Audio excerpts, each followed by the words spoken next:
Coming up on The Shield, members of Greek life in the Valpo community were educated on Indiana's Lifeline Law.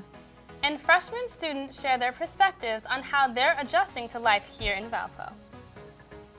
And temperatures for tomorrow will be much closer to normal and a little bit warmer than we've been experiencing, especially over this past weekend. But could we be experiencing some more cold air and even possibly a few flurries? I have all the details coming up in just a few minutes. Stay with us. This edition of The Shield starts right now.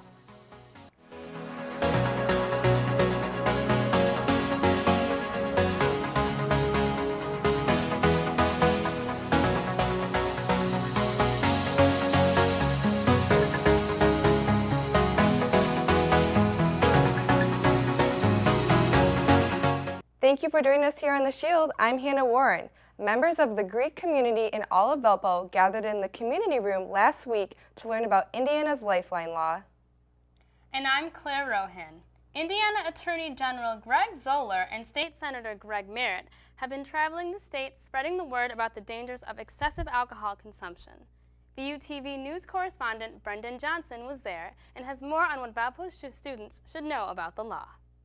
The Indiana Lifeline Law has been gaining popularity over the last few weeks as two of Indiana's most prominent elected officials advocate for its importance on college campuses across the state. Indiana Attorney General Greg Zoller explained the basics of the law to a room full of Valpo students and community members. The challenge in the Lifeline Law, it does grant immunity, and as you see the steps, you have to make the call, you have to stay with the person who's in trouble, and you have to cooperate with the police. Now, it also is extended to anybody else that stays and helps. The event also featured State Senator Jim Merritt, who spearheaded the legislation, and Dawn Finbloom, the mother of a teen who died from alcohol poisoning back in 2012. Now, Valpo's Office of Alcohol and Drug Education sponsored the event, but the Valpo Greek life community was well represented at the presentation.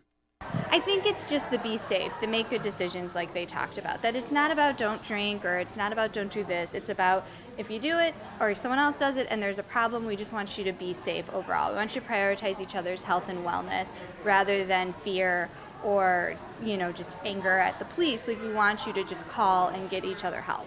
So we promoted this as a program, as an opportunity for fraternity men and sorority women to know and understand what the law is.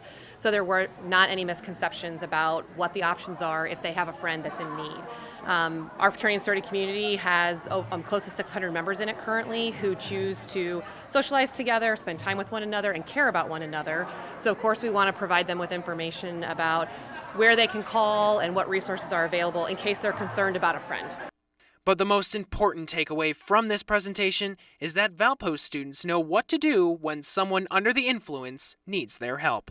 If you're off campus, it's not just VU PD, it's all state police in Indiana. It's an Indiana-wide law, so just call 911. Just call 911 like you would if there was any sort of medical emergency. You explain to them what's going on, and then they'll send an emergency vehicle, and there's always usually police with them, but they're just there to help assist. Now, if you're on campus and you're concerned, if you're in the dorm, you could always get an RA or your RLC, just in case you're really not sure, you're scared to make that call. Reporting for The Shield, I'm Brendan Johnson. Today marks the 10th week of the school year. That means the class of 2018 has almost completed a full semester. I caught up with some freshmen to see how they are adjusting so far.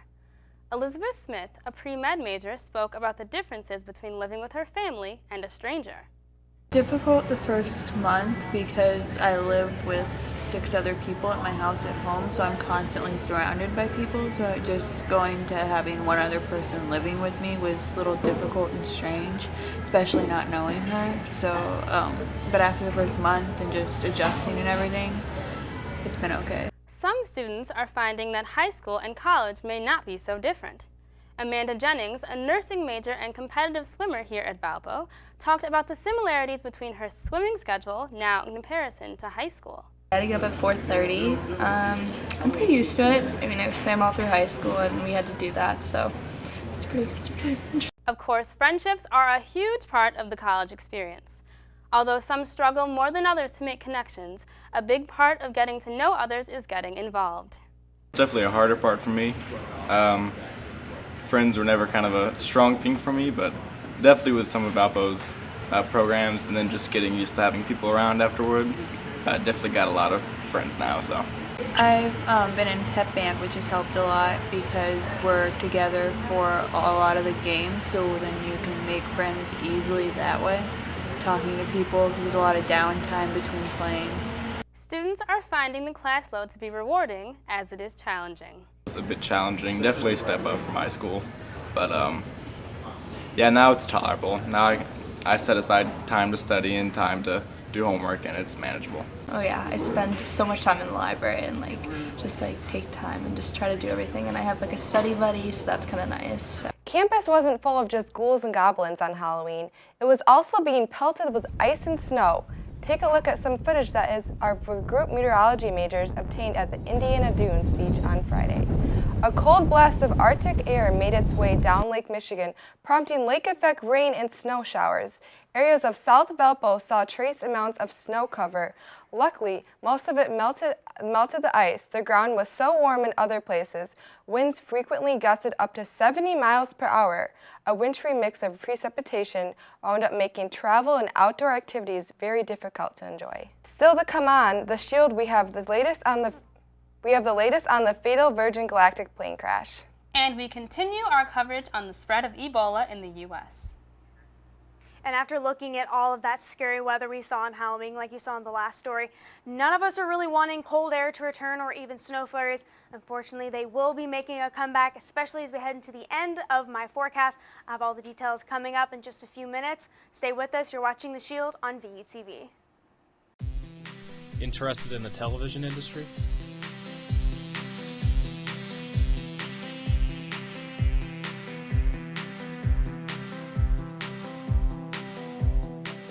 Stop by our office in Schnabel Hall and join VUTV today.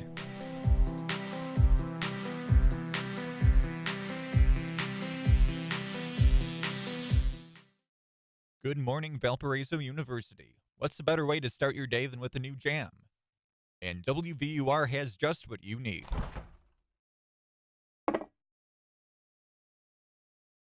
But if you close your eyes, does it almost feel like nothing changed at all? And if you close your eyes, does it...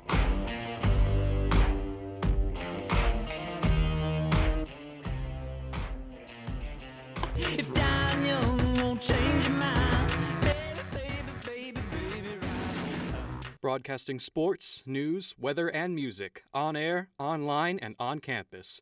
WVUR is my jam.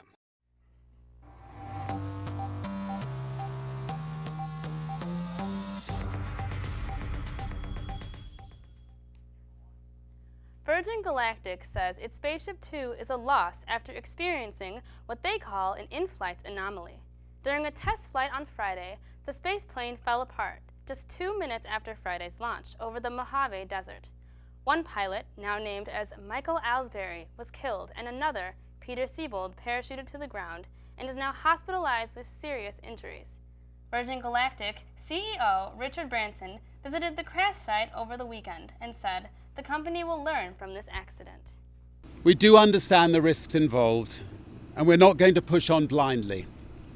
To do so would be an insult to all those affected by this tragedy. We're going to learn from what went wrong, discover how we can improve safety and performance, and then move forwards together. The issue of ISIS luring recruits to their cause is a real problem. Those words from the head of U.S. European Commander General Philip Bridlove says there are many nations who have multiple fighters being radicalized by the Islamic State, making the threat of a lone wolf attack a larger concern. The ability to generate lone wolf concerns has been on our radar for some time because these are the hardest to get after, the hardest to find. We are able to use networks to attack networks, but lone wolves don't plug into networks, and so it's a tougher problem. And you've seen some increased security across many of the European nations to be able to secure venues and events and things to address these lone wolves. Nearly 5,000 people have died in the worldwide Ebola outbreak. Almost all the victims are from countries in West Africa, where medical teams are in a race against time. Chris Cuomo reports on volunteers who are fighting Ebola on the front lines. These volunteers are preparing for a daunting task. Soon they'll travel from the United States to West Africa to work on the front lines in the fight against Ebola. We have a mock Ebola treatment unit. We're training clinicians who are going to deploy to West Africa to treat patients there, how to protect themselves. So that's a great technique there. They learn skills like putting on and removing protective equipment, drawing blood, and disposing of hazardous waste. Every detail could mean a matter of life or death to you or the people that work around you. Dr. Folk Lee is planning to take the skills he learns on this training course in Alabama and help medical teams in Liberia improve their protocols and hopefully limit infection. All of the infections of healthcare workers and the deaths of healthcare workers, most of them were probably preventable if they had sufficient staffing, the equipment that we have here, space, supplies. We're teaching them how the virus is transmitted so that they know how to protect themselves, so that they feel safe taking care of patients. The training helps, but the volunteers still face a formidable foe. Whoever tells you that they're not anxious about going to Liberia and working in an Ebola unit is delusional. It's just a sense of solidarity and wanting to be there for our nonprofit partners who don't have a choice but to stay and work and contribute. Investigators are trying to figure out what sparked a deadly house fire in Portland. Early Saturday morning, 4 bodies were found inside the home and a 5th was found later during an inspection of the damage inside the house. A Halloween party was held that night before in the building, used as off-campus housing for University of Southern Maine students. Police say 7 people escaped the flames without being hurt, and they are now looking for at least 3 others who attended the party and remain unaccounted for. Brittany Maynard, who was battling terminal brain cancer, ended her life at home this weekend with her loved ones by her side. Maynard's decision to die under Oregon's Death with Dignity Act went viral last month. Carol Costello has the story. It's a heartbreaking story. Brittany Maynard was 29 years old and married for just over a year when she found out she had brain cancer. I was diagnosed this past New Year's. We went away to the wine country for kind of a New Year's Eve celebration, and by Jan 1, the following day, I was diagnosed with cancer and told I was terminally ill. Doctors told Maynard in April she had an aggressive brain tumor and gave her 6 months to live. Maynard quickly decided she didn't want her family to watch her dying in pain, so she and her husband moved from California to Oregon to take advantage of the state's Death with Dignity law. Oregon is one of only 5 states with legal protections for terminally ill patients. It's in a safe spot, and I know that it's there when I need it. Maynard qualified for physician-assisted suicide in Oregon. She was able to obtain a prescription for lethal medication and to plan out how she wanted to live her final days. I will die upstairs in my bedroom that I share with my husband, with my mother and my husband by my side, and pass peacefully with some music that I like in the background. Maynard says while she doesn't want to die, she wants to be able to end her life on her own terms. I can't even tell you the amount of relief that it provides me to know that I don't have to die the way that it's been described to me that my brain tumor would take me. Nick Wallenda, the record-breaking tightrope walker, added to his growing collection of world records Sunday night by completing 2 nerve-wracking walks above the streets of Chicago. The walk consisted of 2 parts starting from Marina City West Tower in downtown Chicago, about 588 feet high. Wallenda then crossed above the Chicago River to the Leo Burnett Building in just over 6 minutes at 19 degrees incline, but that was just world record number 1. Wallenda then went for a record that at one point he deemed impossible even for himself, walking blindfolded across a tightrope crossing from the Marina City West Tower to the East Tower. It took Wallenda just 20 seconds, 671 feet above more than 50,000 spectators on the streets of Chicago. And after a week of chilly temperatures, we'll see a change in our weather. Storm Shield meteorologist Rachel Dunsing will be back with a look at your full weather forecast.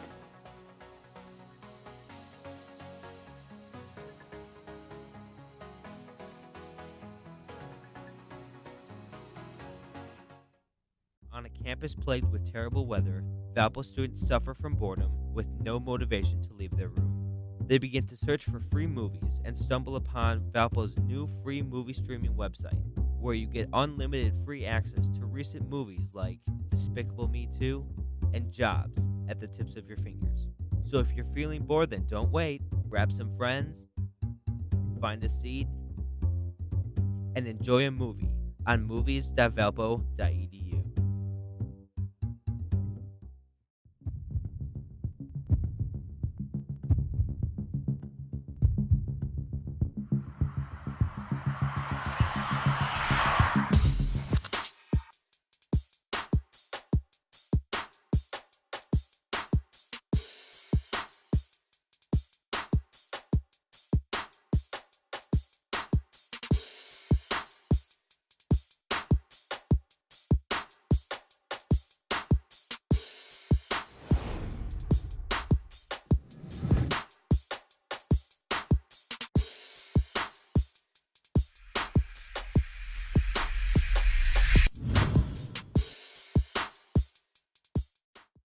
And now your dependable and accurate weather forecast with Chief Meteorologist Rachel Dunsing. We experience warmer temperatures on Monday, as well as we experience some rain today. We'll experience even more warmer temperatures for tomorrow, but that rain will return, and unfortunately we will have some more cold air settle in, with possibility of seeing even a few more snow flurries and the possibility of a little bit of sleet as well by the time we head into the end of this week. Our forecast high temperature for today was 55 degrees, which is right on par with that average high temperature of 55 degrees as well, and we are very close to that low temperature as well. Forecast overnight tonight will be around 39 degrees, not normal at 37. Nowhere near that low temperature record of 24 degrees set back in 1999. But if we look to the 5-day forecast, you will actually see some of those temperatures flirting with that low temperature record as well. This is the remnant rainfall that pushed through earlier today, and we'll just be experiencing some cloud cover as a result of that. And tomorrow we'll start out with a lot of sun, but as the day progresses on, we will see an increase in cloud cover, as well as we will see a few rain chances coming in as well. And as we head into portions of Thursday night, even some of that rain could have some sleet and even some snow flurries mixed into it as well. I know we just can't get rid of it, especially we all have that spooky Halloween weather stuck in our heads from when we experienced it on Friday. Will not be a washout though with this rain that we'll be experiencing these next few days. Only around 2/10 falling in our region, 2/10 here in Valpo and in LaPorte and even in Hebron.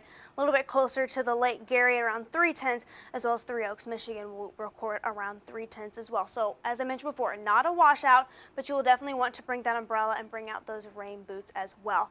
Now we will be watching this cold air mass move in from Canada tonight. We will be in the upper 40s and then dropping into the upper 30s for the overnight lows. And then we really are going to start watching that warm air starting to settle in. You can really see that boundary starting to set up by tomorrow afternoon, and then that will really start to slide into our area. Thursday, Friday, and Saturday and Sunday looks to be very cold as well. A little bit closer to home, 48 degrees here in Valpo and in LaPorte, 49 in Gary, and then we'll cool down once again into those upper 30s to low 40s for the overnight lows, warming up to near 60 for that high temperature tomorrow. As I mentioned before, 39 degrees, partly cloudy conditions, southwest winds at around 10 miles per hour, and those southwest winds will continue to warm us up as we head into tomorrow, 59 degrees with those increasing clouds, southwest winds at 10 to 15 miles per hour. So it will also be a breezy day for your Wednesday, and then 44 degrees. As I mentioned, a few rain showers could be coming in by tomorrow night. Thursday though, you really start to see that cold air settling in. 46 degrees with a low near freezing, 33 degrees with rain chances throughout most of the day on Thursday, as well as Friday. Rain chances stick around, 45 degrees. Saturday, look at that high temperature, 41 degrees, very chilly conditions with rain once again. Sunday, the good news is it will be dry, but it will also be a very cold day, high temperature, only around 34 degrees, so definitely bundle up, make sure you have all those winter gear, because winter is starting to settle in a little bit earlier. Well, I mean, any weather is better than that storm we saw on Friday, right? Yeah, Friday was not fun. It definitely felt for those trick-or-treaters who had to be out there overnight. Yeah, definitely kind of ruined Halloween a little bit. It was a little too early for that It was, weather. it was a nice day to stay inside and watch horror movies, that's for sure. Yes. Yeah. Thanks, Rachel. Up next in sports, Tommy Mantis will recap a busy sports weekend for the Crusaders. Stay with us for the full details.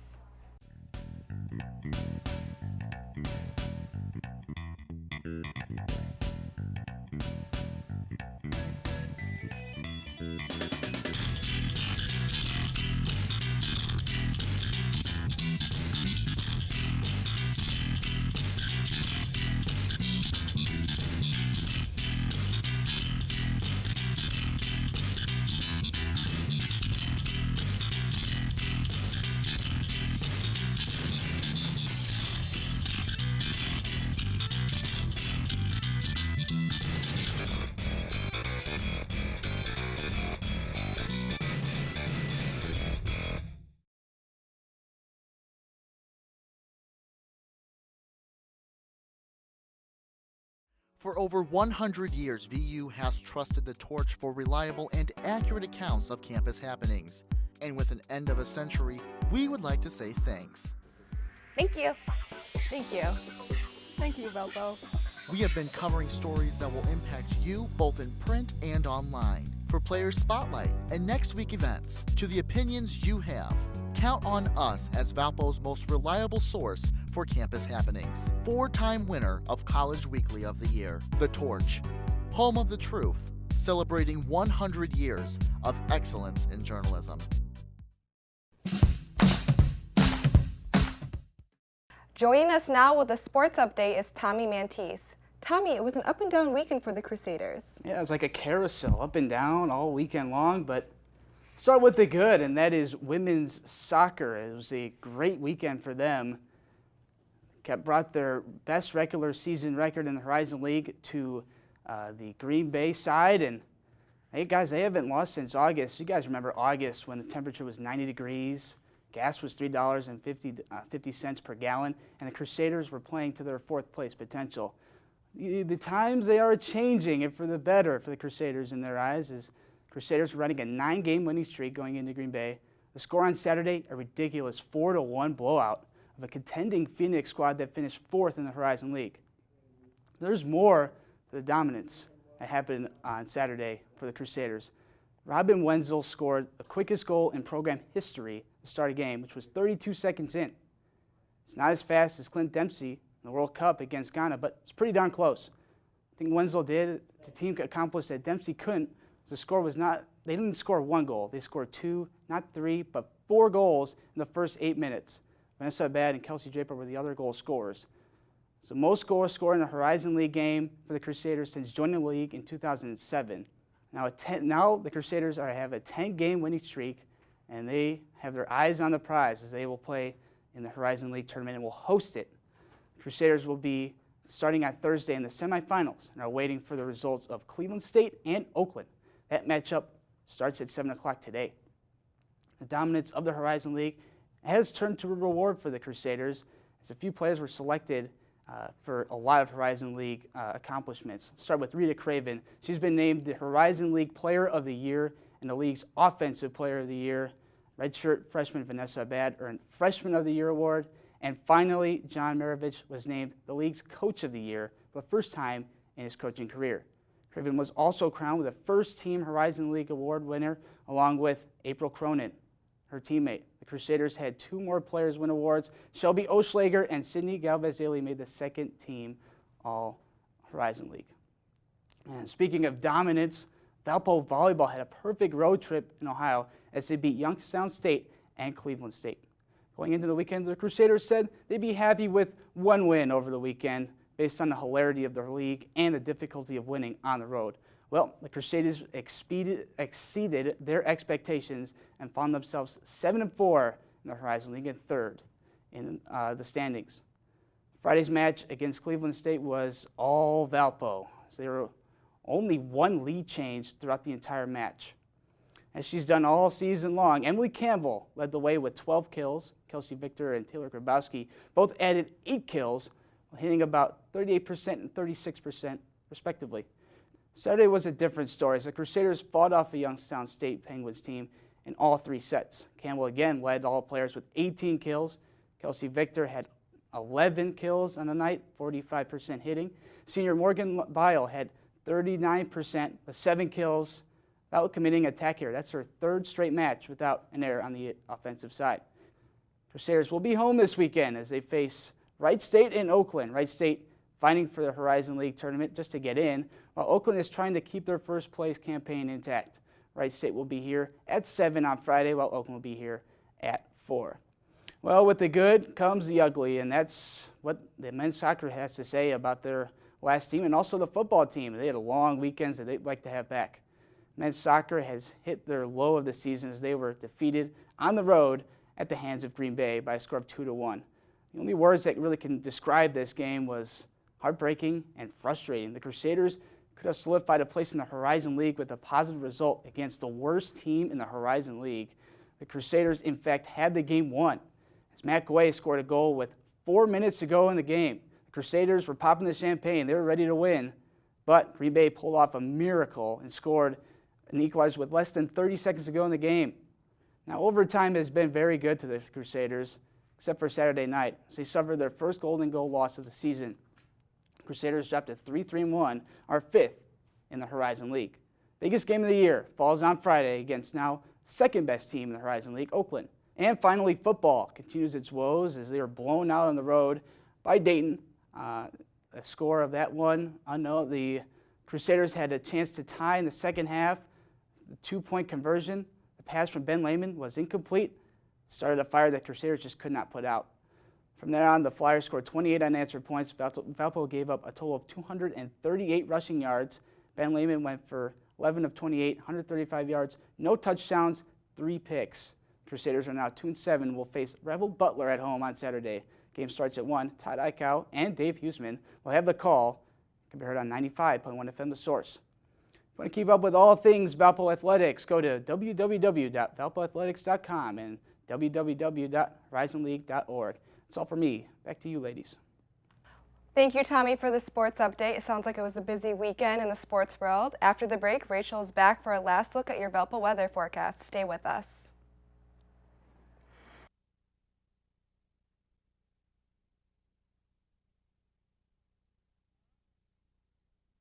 On a campus plagued with terrible weather, Valpo students suffer from boredom with no motivation to leave their room.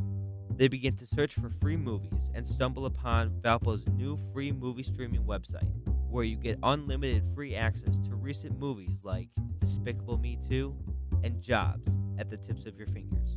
So if you're feeling bored, then don't wait. Grab some friends, find a seat, and enjoy a movie on movies.valpo.edu.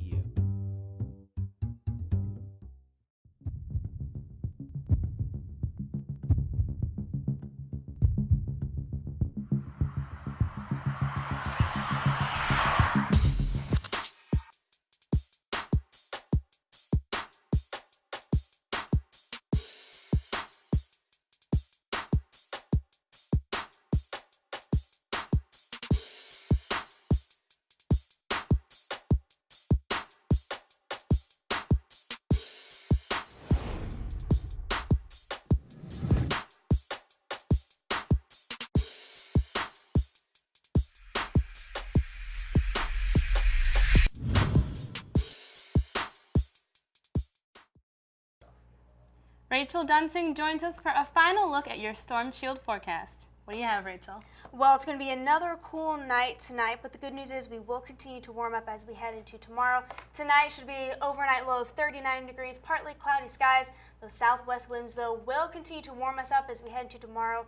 Near 60 degrees, starting out with a lot of sun, but then the clouds will start to move in with a chance of a few rain and possibly even snow flurries mixed in with those rain showers overnight.